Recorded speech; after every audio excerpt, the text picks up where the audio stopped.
YouTube as well for another crafty Q&A on a Wednesday evening. What is happening, YouTube? How is everyone doing? I hope everyone's doing cool. It is that time of week again. It's Wednesday night and I'm just going to chill for half an hour, 45 minutes, maybe an hour. Give you some tips about your Instagram for your handmade business, and then take some Q&As in about 10 to 15 minutes. So let's see who we got in the house. Lyle and Phil, yeah boys, what go on? How you doing, fellas? We got some other people as well. I can't see that far because you're quite far away from me over there, Instagram people. I wonder if we got anyone in on YouTube. There's a bit of a delay between my words and what you're seeing, but say hello from wherever you are in the world. Let me know where you are.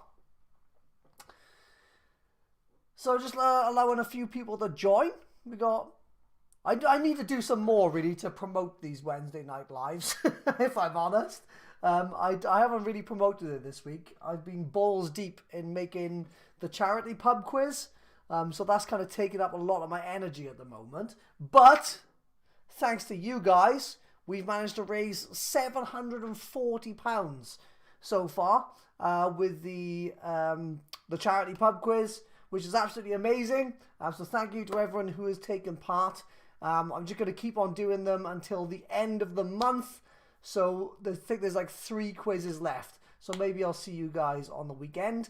And just while I've got your attention and you're not bored, if you haven't already, then you can join my email list and I will send you a free guide to making bentwood rings without power tools. So all by hand.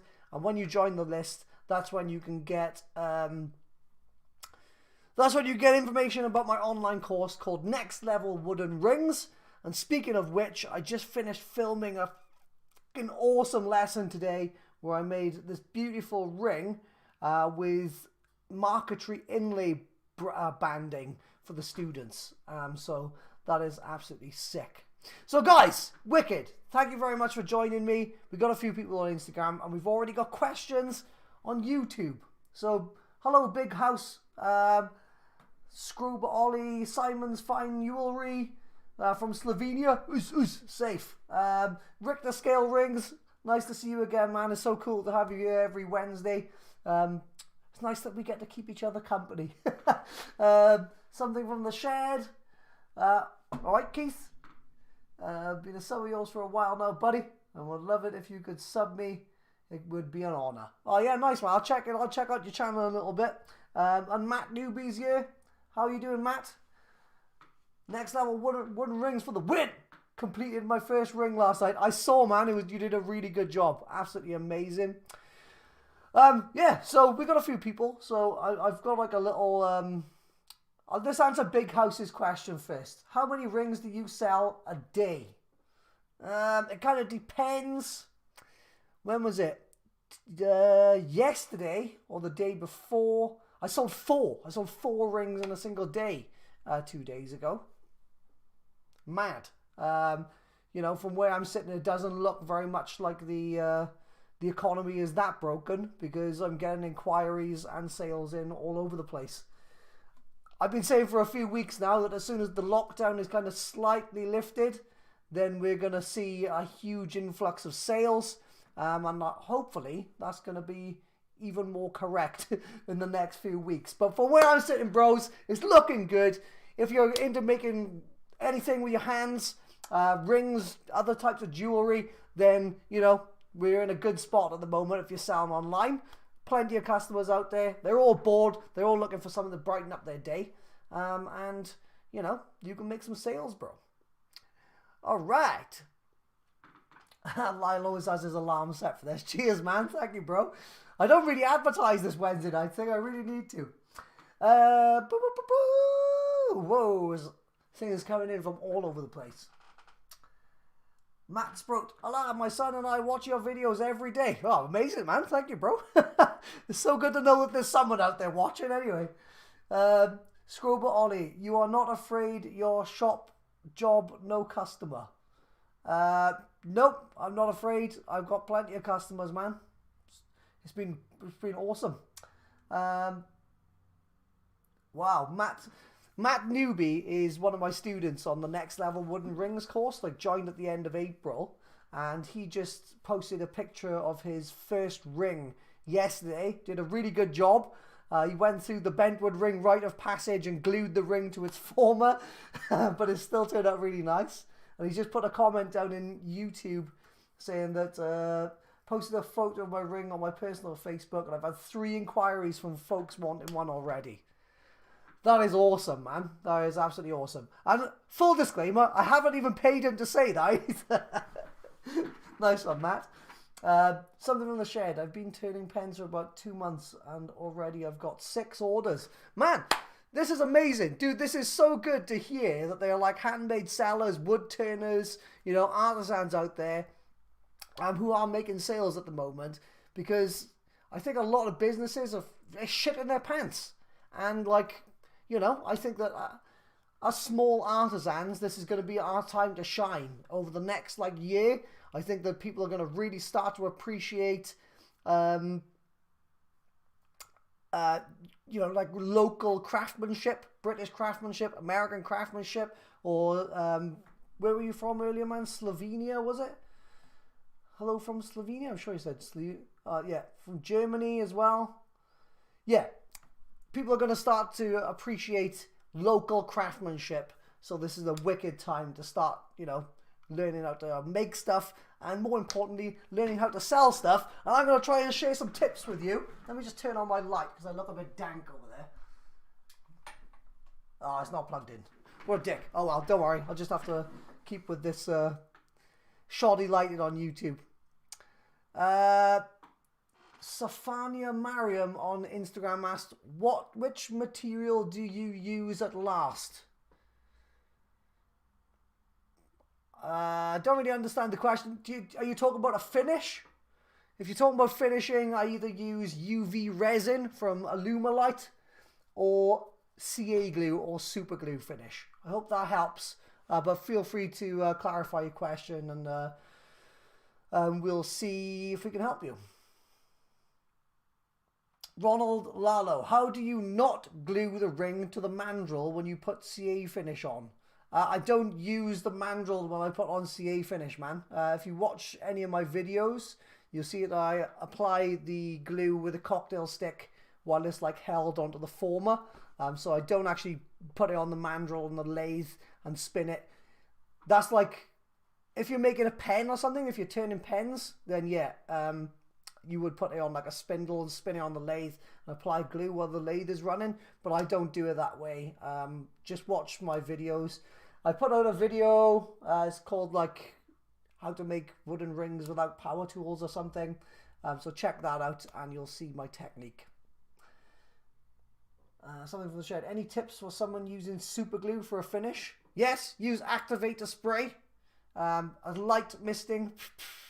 Oh, sorry, just clarified there. Sorry, I meant when sanding the super glue finish. I like to use wet and dry sandpaper. So I use like 320, 400, 600, 800, 1200 grit.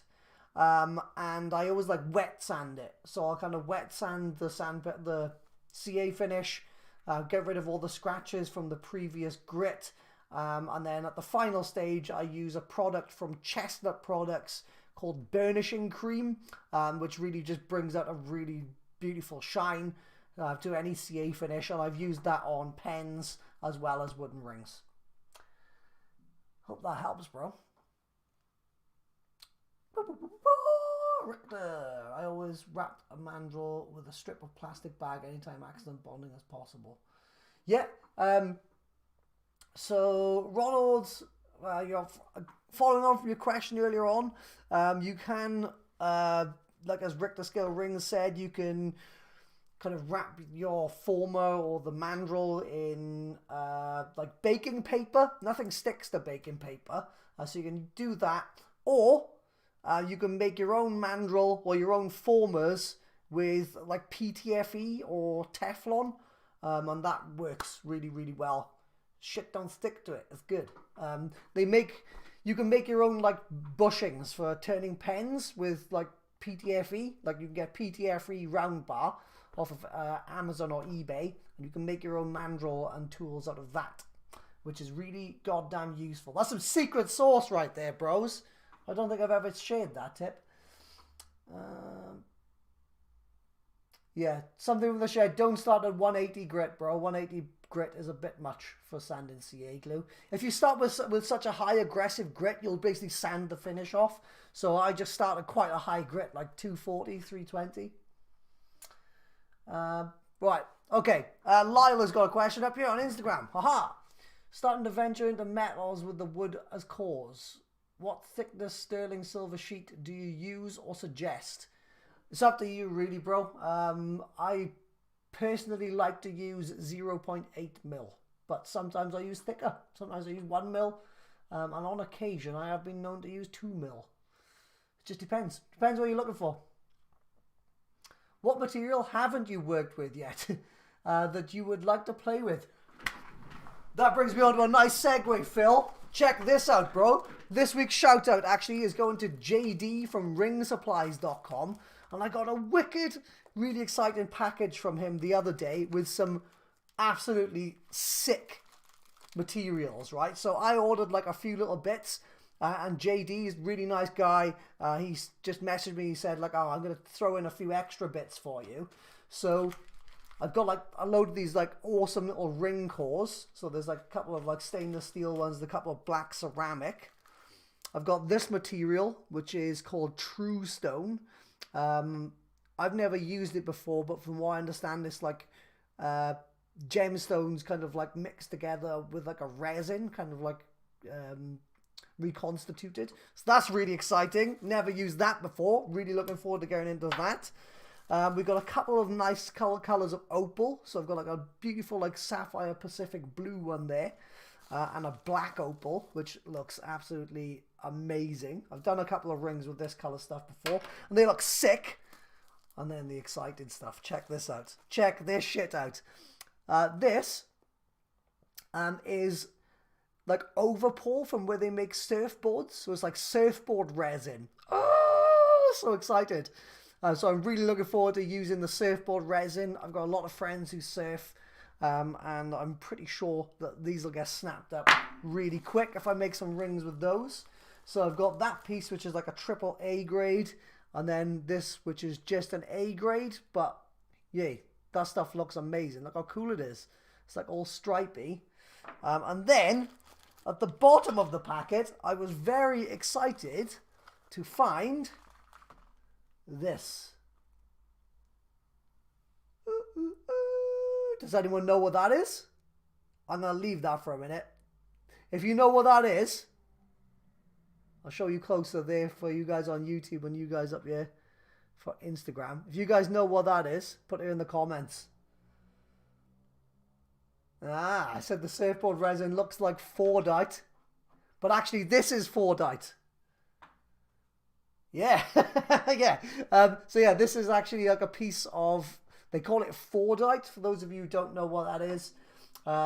Basically where they spray paint cars, like old Fords, and they get like a build-up of like paint on the walls of the spraying booth, I guess.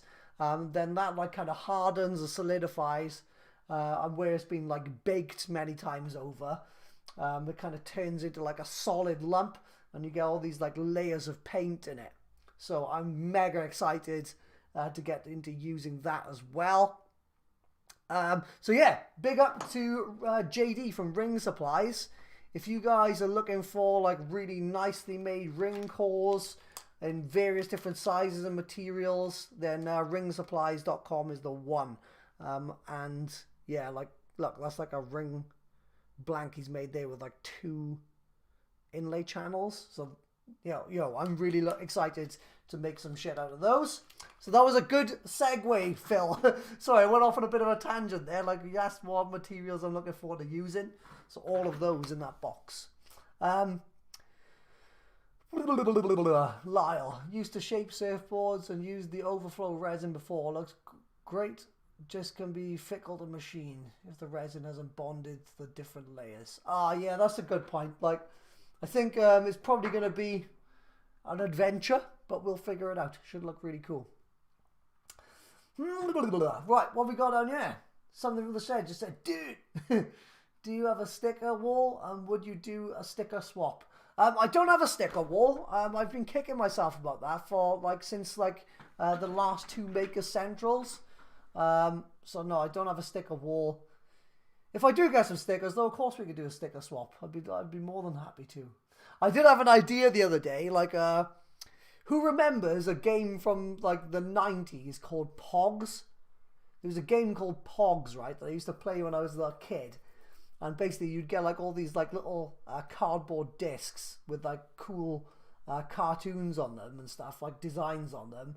And then there was a game and you'd get these plastic round things called slammers. And you'd basically stack up the chips and then hit them with the slammer.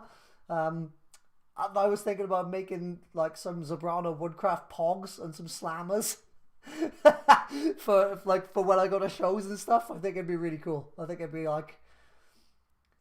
a good laugh, man. Instead of giving someone a basic fucking business card or a sticker, if you go oh, you can have my business card if you beat me at a game of Pogs. I think it'd be sick. And then you can make really nice slammers and stuff out of wood then. Let's bring Pogs back. If Pogs ever come back, wood turners, we're going to fucking make some money. Matt Newby just said the Fordite is also called Detroit Agate or Motor City Agate. And it does look like agate. It looks so sick. Yeah, everyone's having a bit of a good reminisce there about Pogs. Guys, I've got a little tip for you guys. Any of you who have Instagram, who are running handmade businesses, I've got some cool tips, or a good tip for you, just to help you get a bit more engagement on the Instagrams. So I don't know, if you guys have been following me for the last month or two, you'll see that my Instagram has been a little bit all over the place. It's been a bit here, there, and everywhere, and that's just because I've been just trying out a good few things, throwing some shit at the wall and seeing what sticks. And I've had various success with that. One of my favorite things to do is to take a process video, where maybe I filmed a YouTube video or something, and to take that video of whatever it is, 10-15 minutes, condense it down into 1 minute, and then post that with 30 hashtags and a really nice long caption. So that really works. I posted one on VE Day of an old ring I made on YouTube, and it was a rifle ring with a rifle stock with Normandy beach sand. Fits in really nicely with the VE Day thing. And yeah, that reached over 12,000 people. So, I mean, this is really powerful stuff. Making those little short 1 minute videos of your process. People seem to really enjoy it. And also, I learned another little trick from Starla Moore. I've been watching quite a few of her videos. If you don't follow Starla Moore, then she's a really good coach for Etsy businesses. Yeah, so I did this, I think it was yesterday I put up this post, and basically she did this tip about how to get more engagement on your photos. And what she said was to make a composite image in Canva of 2 items. So in this case I used rings, and then she said to do a poll, but on the picture of the items, there's 2 items on the photo, and then you put an emoji in each one of them and say which one of these do you like best. Leave a comment with this emoji for this item or this emoji for that item. And do you know what? The engagement on that post was ridiculous.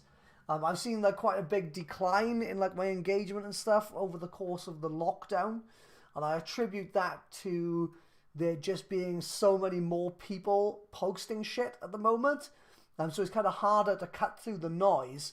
So I haven't been seeing a lot of engagement on just my basic photo posts. But this one, oh my god, it went off. I got something like 15, 20 comments on there. And like, you know, I thought it would just be people would just leave the emoji and then, you know, that would be that. But actually, a lot of people were like sharing, you know, what they thought of the rings. They were like, oh, I prefer this one, or I prefer this element of this ring. And it was really good.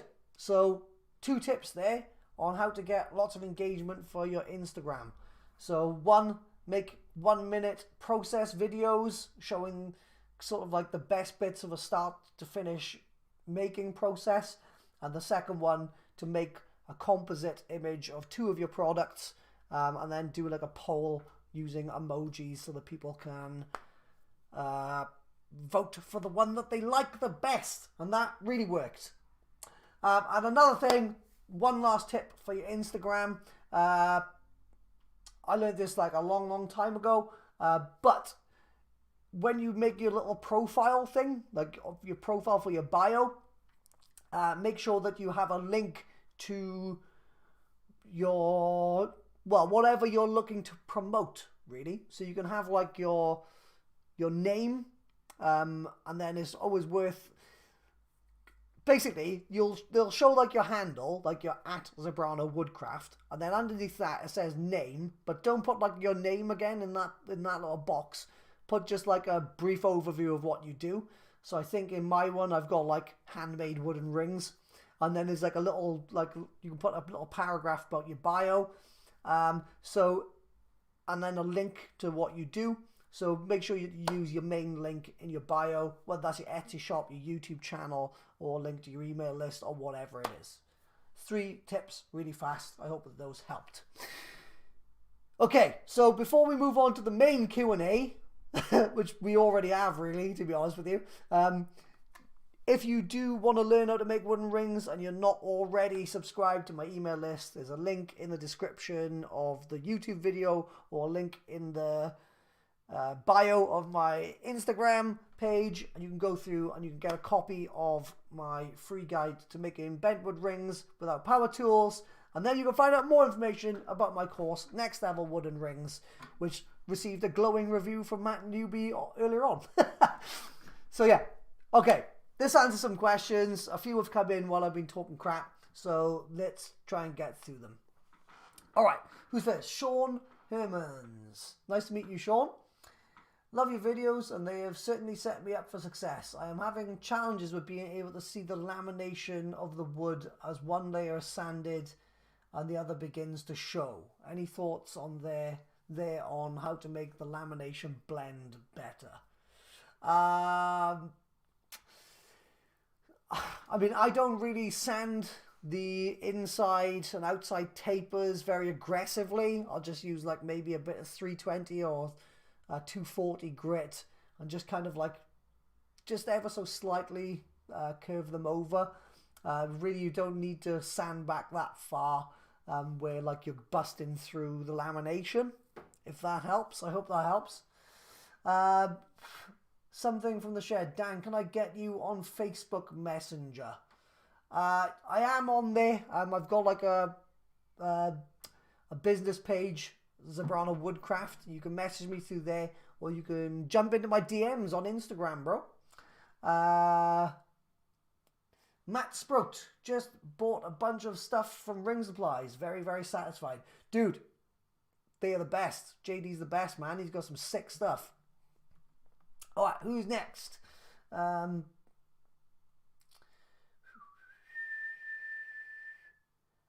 Frank F made it in. Good to see you, Frank.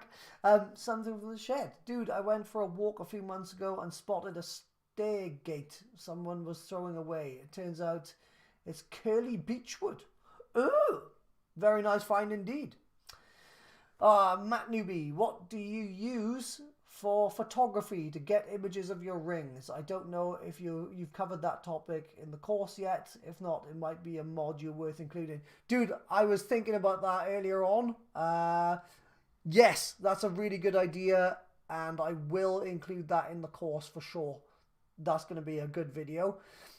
Basically, I've got my DSLR, so I use a Canon 650D with just the kit lens. I think that's like the 18 to 30 mil. It's over there somewhere. It's the lens that comes with the camera.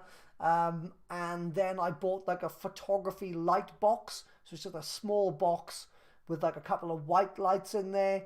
And then I just bought stuff over the years, or collected bits of driftwood or pebbles from the beach, or like bits of cork from where I've been on holidays and stuff. And you can kind of make little scenes in there. And the good thing about having a light box and a tripod is that instead of like taking photos outside, you know, you're not weather dependent. You're not worried about if it's raining or if there's cloudy or whatever. You can replicate the same things over and over again. But yeah, I'm definitely going to do that in the course. Might even make it a YouTube video. Who knows? Right, we got one up here on Instagram. I'm going to just answer that before it goes away. And then I'll come back to you guys on YouTube. Have you noticed... Sorry, this is from Fourth Rings. Sorry, it's quite far away from me over there, so if I'm squinting, excuse me. Have you noticed an increasing amount of ring makers just reselling rings that are blatantly just getting resold from Wish or Alibaba? It drives me nuts. And it's unfair on customers paying top dollar. Yeah, I've seen a bit of that, to be fair. I mean, if I'm honest, like, I think anyone can see right through it because they're a bit shit. If I'm honest, like all those kind of like factory made ones, they look soulless to me. And I think that there's definitely still a market for like artisans who are, you know, making rings that you can't just walk into a shop and buy, or rings that you can't just go and buy off like a seller on Amazon. You know, like this week I made a ring with like a fucking plesiosaur bone and a guitar string from the guitarist of Dire Straits, Mark Knopfler. You're not going to buy that from a Chinese manufacturer, and there's still a market for it. So as much as it does kind of irk me a little bit, I don't really ever let that bother me. I just keep my focus on what I'm doing and stay in my own lane. I never really let that stuff get me down. So I hope that helps, man. Just fuck them, basically.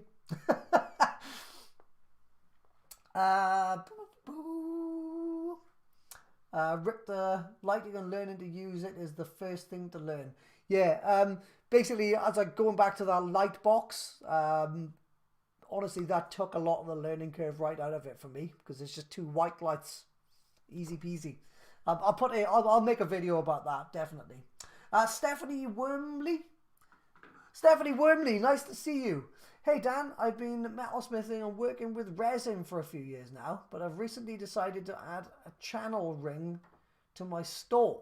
I've made a couple of samples with UV resin, and I'm wondering if you have any tips on how to apply the UV resin evenly. I've been applying it a bit at a time, but finding that the resin lines become obvious when I sand it down. Hope that makes sense. Yeah, it makes sense.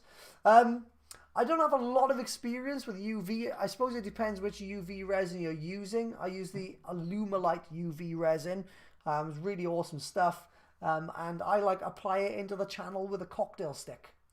So kind of take like a little bit and apply it in, kind of work it around, work all the bubbles out, stick it into the UV bath for like, you know, however long it is, 5-10 minutes, and then repeat. And then it's normally pretty even by that point.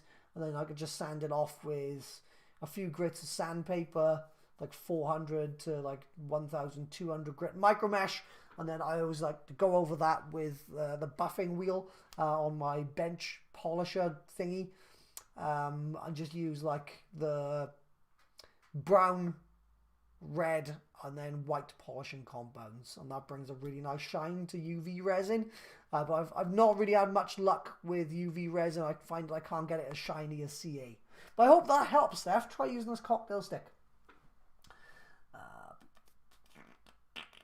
Where are we? Matt Newby. I've got experience as a photographer, and I'm always asking folks what they use. Yeah, Matt, I'd be really interested to see what type of pictures you come up with, man. By the way, Richter scale rings, dude, your product photography is on point. Like it looks so good.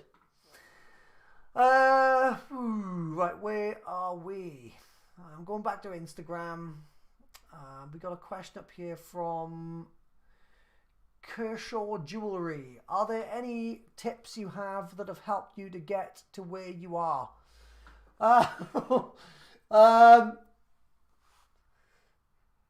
Yeah, just be consistent. Just be consistent. A lot of the time, like when you're making content, especially like recently, I found this.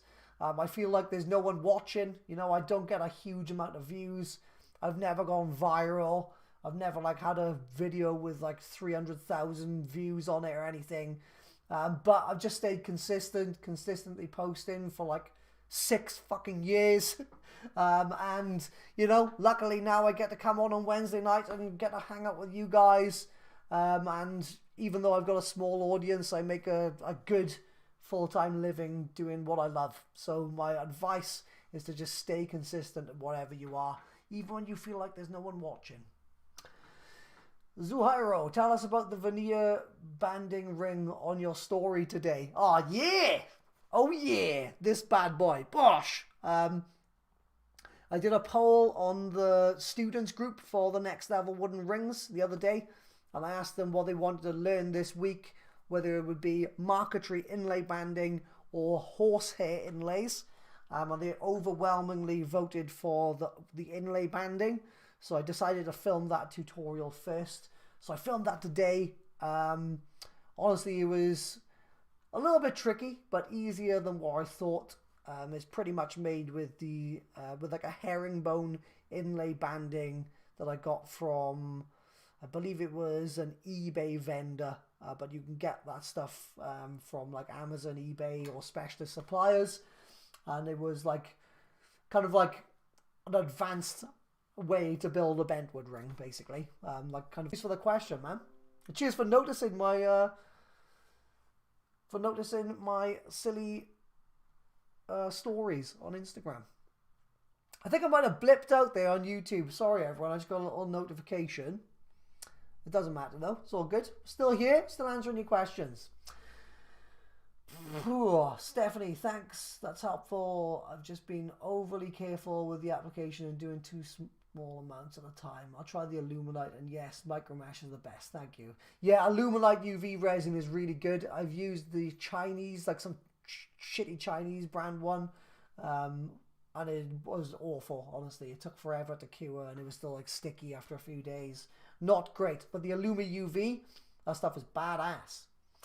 Right, Matt, I'm wondering if the brown compound is Tripoli. Yes, it is Tripoli. And the white is white diamond. Yes. And the red one is rouge.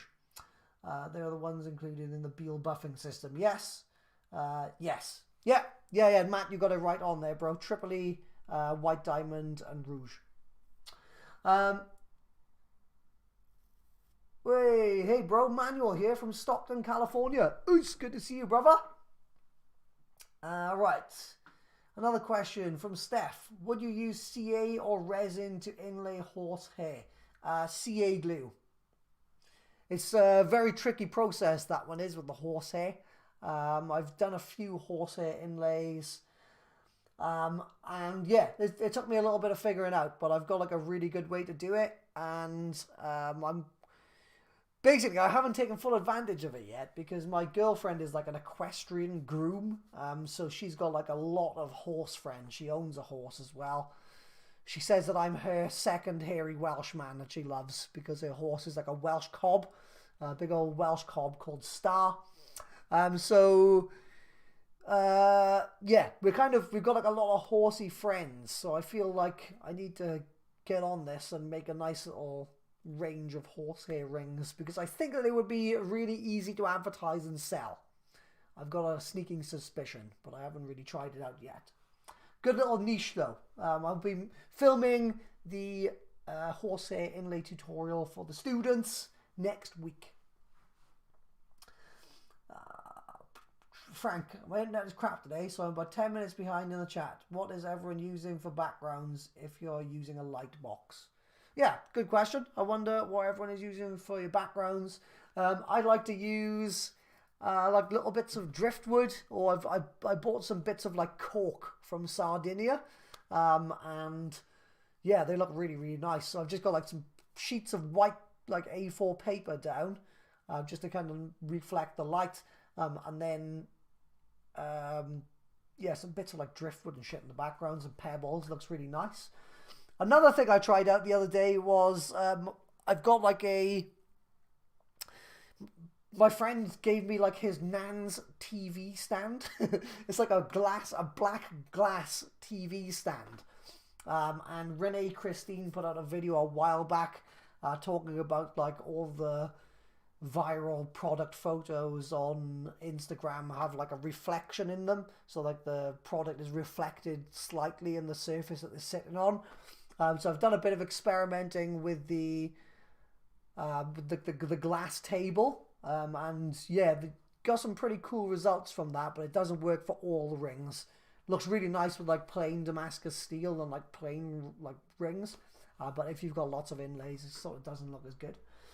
But yeah, I'll film a little video about that actually, because it's quite an interesting subject. I mean, I'm not a photographer or anything, but you know, my product photography is obviously works because I've sold a good few rings in my time. Over 1,500 to be precise. Stephanie, you should definitely push the horsehair more. I create memorial jewellery with ashes and hair. Get lots of inquiries for horsehair pieces. Oh wow, that's really interesting to know. Next week I've actually got one to make for like a friend of my girlfriend's. And that's like made out of 4 horses that have passed away. Like the horse, like different strands of their hair. So yeah, I can see that there would be a really good market for it. It's one of those things where I've kind of been a little bit reluctant about, because you know, I kind of don't like to profit off of people's losses, but at the same time, I think you're providing a really good service for people. Steph, what's the link to your shop, hun? Put your Instagram handle or your link to your Etsy shop or whatever in the comments. I'd love to have a look at your work.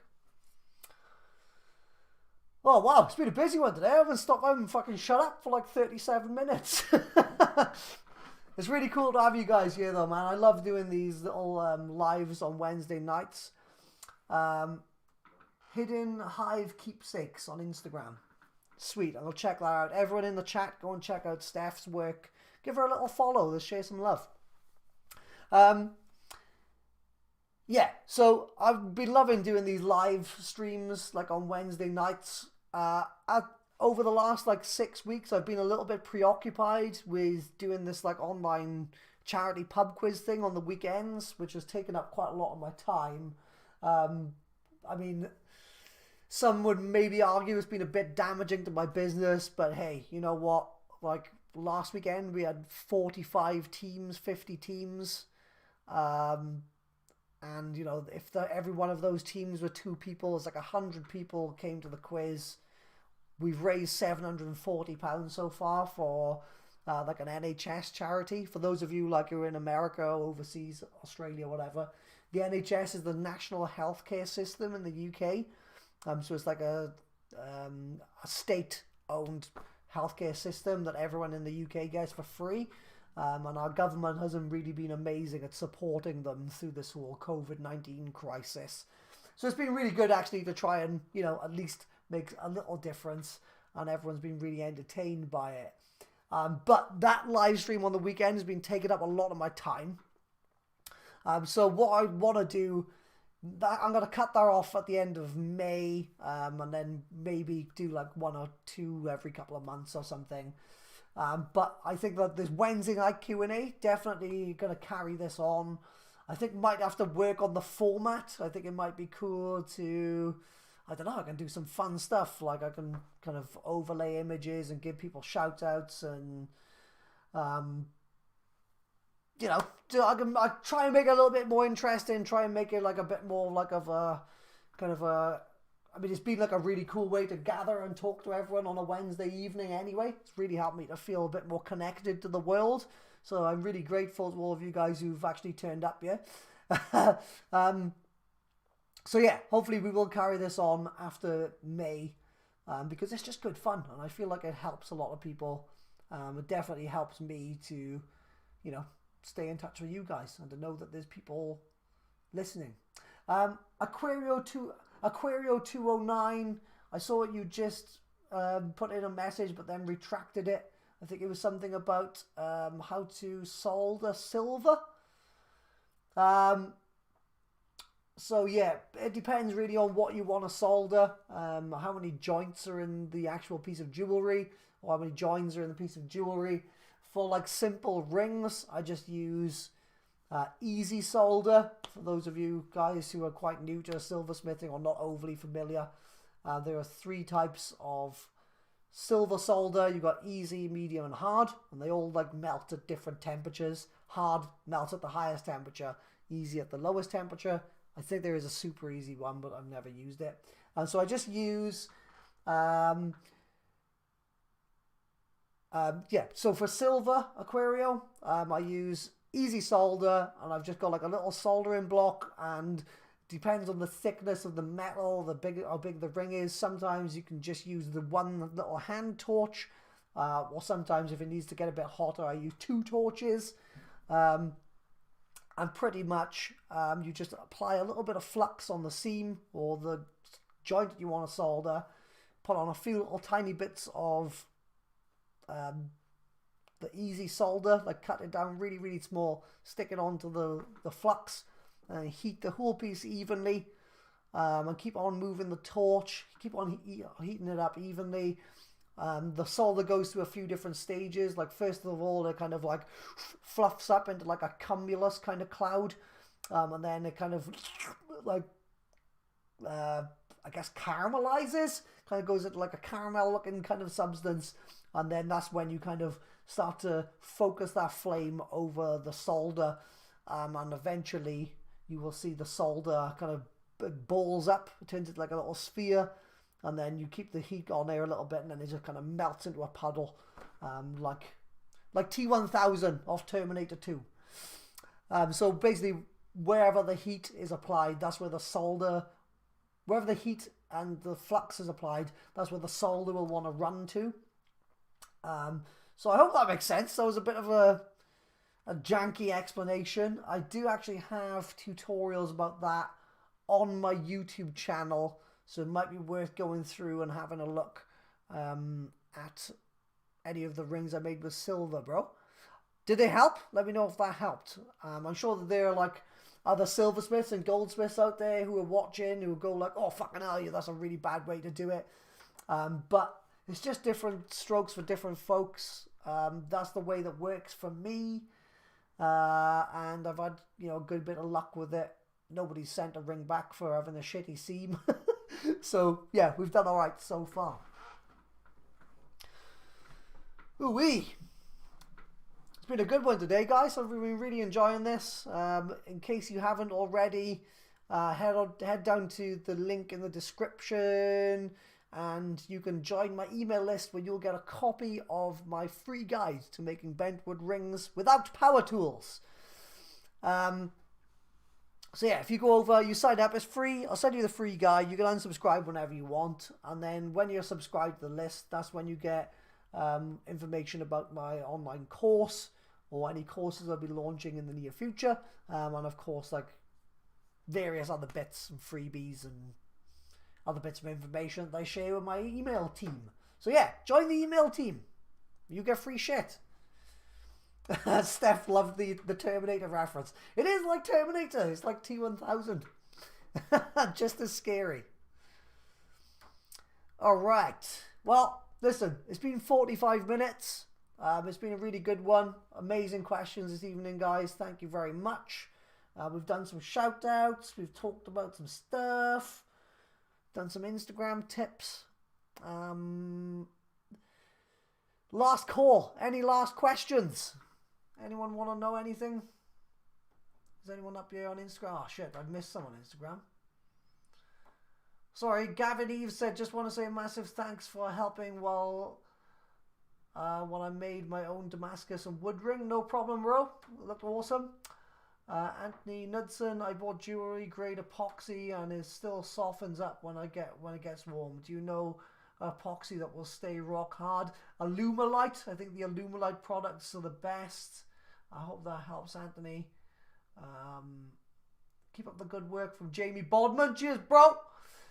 Lyle, man, these streams are the best. Really appreciate the advice and love you giving back to your following. Cheers, Lyle. Thank you, man. Really appreciate that. And Steph says, thank you for your time and advice. Only recently discovered you, but love your work. Guys, thank you so much. I think that pretty much concludes it. Put a little tear to my eye. Oh, I love you guys. Yeah, nice one. So, hey, listen, stay safe and keep the faith. Handmade sellers for the fucking win. This lockdown is going to be a golden opportunity for us. I think a lot more people have been online now. They're looking for really nice handmade stuff. And I don't think that factory-made cheap-ass shit from, you know, factories in, like, China or wherever, where they've got poor work conditions and, you know, the products ain't the best quality. I just don't think that shit is going to fly much longer. And people are going to be looking for quality, handmade stuff, which is what you guys produce. And I appreciate it so much. Nice one. Nice one, Ronald. Because of you, I'm getting into making rings. This weekend I have one done without messing up the finish. Good shit, man. Send me a photo. I'd love to see it. Lawrence Moracini. ID, thanks for your super videos. Have you tried soldering copper to copper for jewelry? I use silver solder and pickle it afterwards, but doesn't work as expected color-wise. Any ideas? I don't use copper. Sorry, man. I've never used copper for like the rings because I've got allergies to it and it turned my finger green. So yeah, I don't know. Maybe get into using rose gold or silver. Silver is just as cheap and looks better and is easy to work with. So I'd recommend just getting into using silver, man. Oh, right, guys, I'm going to go. I'm a hungry hippo. Thanks very much for joining me. As always, see you on the weekend for the pub quiz. There's only 3 left. I've got some wicked bands playing this week. Should be a lot of fun. Join the email list, link in the description. Check out Steph's page. What was it again? Hidden Hive Keepsakes. I'm going to come and follow you in a second, Steph. And I will see you guys next Wednesday for another live stream. I'll try and make these a bit more fun and a bit more exciting for you. But I really enjoy them, so I hope that you do too. Nice one, guys. Take it easy. Stay safe. Let's say goodbye to you guys on Insta. Bosh. Bye-bye. And bye-byes to you guys on YouTube as well. Love you guys.